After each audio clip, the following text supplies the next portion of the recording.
ni Vicente niz, Mauleta, sortzez Mauleta niz eta Maulen bizi naiz, baina lan egiten dut Amikuz eta Ortzibarreko gau eskolan.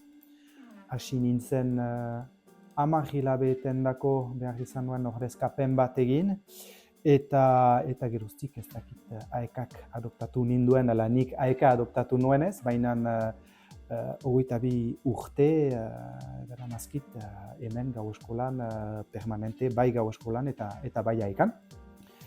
Hasi nintzelarik 2002an beraz, ziren gau eskola oso tipi bat zen, beste Donapaleko beste karrika batean, 35 ikasle ginen, eta hori azkenean hemen handiago duela 4 urte, hor baditugu kasik klase guziak egoitza honetan, eta joan gira urraska gure ikasle kopurua emendatzen joan da, eta urtengo ikasturtean badugu 100 ikasle, pasa. 100 ikasle, 12 taldetan banaturik eta 8 erakasle gira.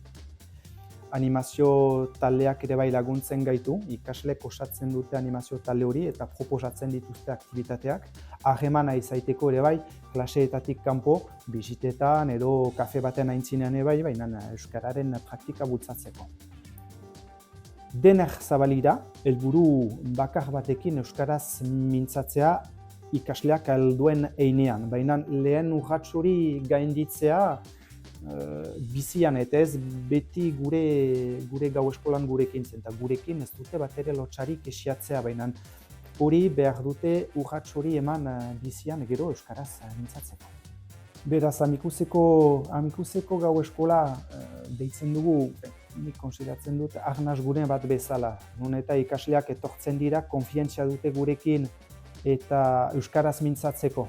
Badakite leku babestua dela eta babestuak direla euskara praktikatzeko. Beraz, hori segitu behar dugu, behar genuke ere bai Amikuzen, baina beste leku guzietan ere iparraldean, arnas gune horiek pixka bat gehiago, ikasitakoa praktikan emateko bizi sozialean, emagun izan, kafe baten aintzinean, edo zineman, edo liburutegi batean. Ez dute maleruski gurekin baizik euskara ikasiko. Gu hor izanen gira haien laguntzeko, eta bainan kanpoan behar da hizkuntza politika azkar bat ikasle horiek erabiltzeko ikasten duten guzia. Etorkizuna behar dugu eta aurten izan zen ere bai gure kanpainaren leloa euskara eroso bizitzeko, bai guretzat, euskalunentzat behar dugu ere bai posibilitatea izan kanpoan euskaraz bizitzeko, baina ere gure ikasleentzat, beraz etorkizunari begira behar dira olako arnas gune horiek sortu euskaraz praktikatzeko sinpleki euskaldun baten eskubidea delako. AEK mailan izan genituen gora behera batzu eta beti sutitu gira eta beti hor gira eta joan gira handitzen, joan gira profesionalizatzen eta hori da guretzat biziki importanta da orain aitortua gira formakuntza zentro bat bezala.